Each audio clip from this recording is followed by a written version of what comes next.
What is up, guys? The Strong Boys 19 here, and today I'm going to be going into the 9th studio album by Iron Maiden. I'm going to be talking about Fear of the Dark. Fear of the Dark was released in 1992, and this is the follow-up 2 years after No Prayer for the Dying, and this is not a very dark shot. It is during the daytime, but I had to draw the curtains because of the sun being very annoying, shining my eyeballs. Fear of the Dark is the last of the last album. For now, with Bruce Dickinson on vocals, the tensions were very difficult between Harris and Dickinson, that things were growing apart between the rest of the guys. This is the last album, as I said previously, to be produced by Martin Birch. Production-wise, I think it is slightly better than the previous album. It's got a better tone on the drums and the guitars. The album cover I absolutely love. I love the way that Eddie was made as like one of the roots from the tree that he was attached to.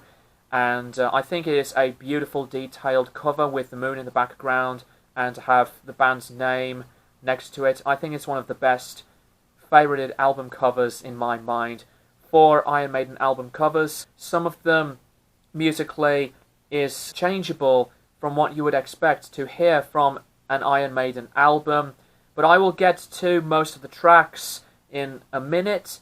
But I think Fear of the Dark is one of these albums that did not really need to be negative and very mixed response. And when it came out, some people see it as a better album than No Prayer, but this record doesn't stand out to me as one of the strongest albums in Maiden's discography, nowhere near as near perfection like the previous records, or as beatable as one of the classics On Power Slave and Seventh Son of a Seventh Son. Fear of the Dark does have moments of some enjoyment, but unfortunately has some flaws. So, let's go to some of the tracks. The first song, Be Quick or Be Dead, is one of the singles, and its lyrics were based on political scandals.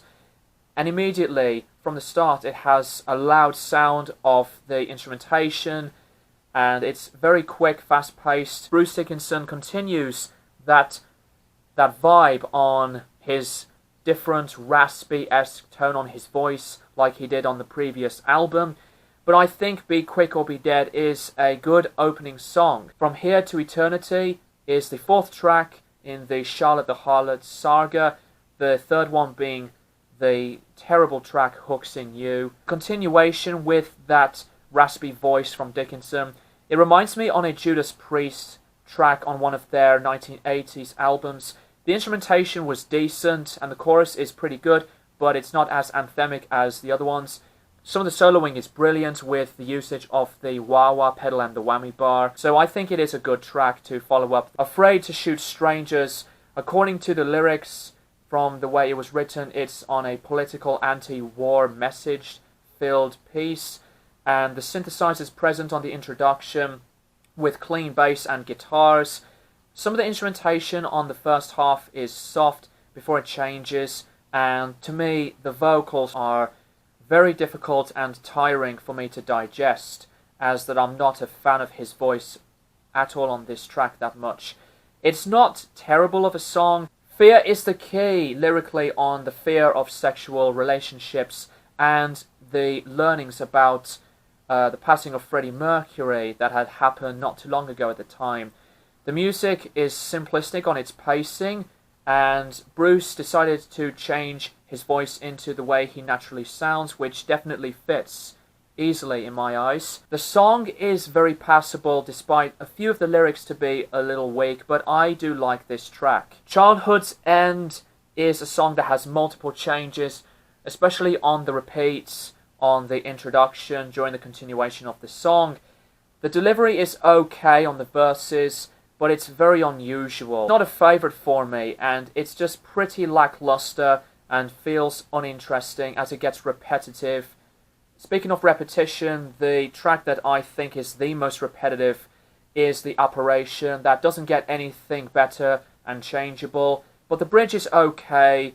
Again, it's not very bad, but it's just, to me, the filler on the record. The songs that I really did like, The Fugitive, I like that one as well. Big percussive beats and strong musicality that fits in nicely. I think it's one of the best songs, along with Wasting Love, which is another track that I liked, on tons of acoustic guitars, that it's like a power love ballad style piece. Another very good song based on the loneliness with the vibe of sex and the outside of the love context feeling. And I do like this one being one of the singles on the album as well. Chains of Misery, to me, is very, very underrated.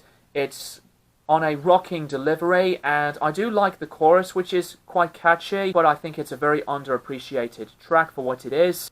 To me, the worst song of the album is Weekend Warrior, based on football hooliganism, as with Maiden being football fans themselves. But to me, the song is very cheesy and uninspiring, with one of the worst lyrics, and the vocals were raspy again, that it got very annoying on Bruce's singing. Drops to one of the most generic songs Iron Maiden had done ever, in my opinion. This is a track that I would say as one of the worst. I do not see this as a very well made song, as it just goes all over the place for me. But the last track, Fear of the Dark, one of the greatest Maiden songs of all time. As a standout track, it is a complete masterpiece with beautiful lines on the bass and the guitars in the verses. This is Bruce Dickinson at his very best in a long time, vocals wise, on a powerful progressive mood that is like a reminiscence to one of the songs from Seventh Son of a Seventh Son. And I always loved this song from start to finish, as it was one of the first that I really liked a lot when I was diving into Maiden.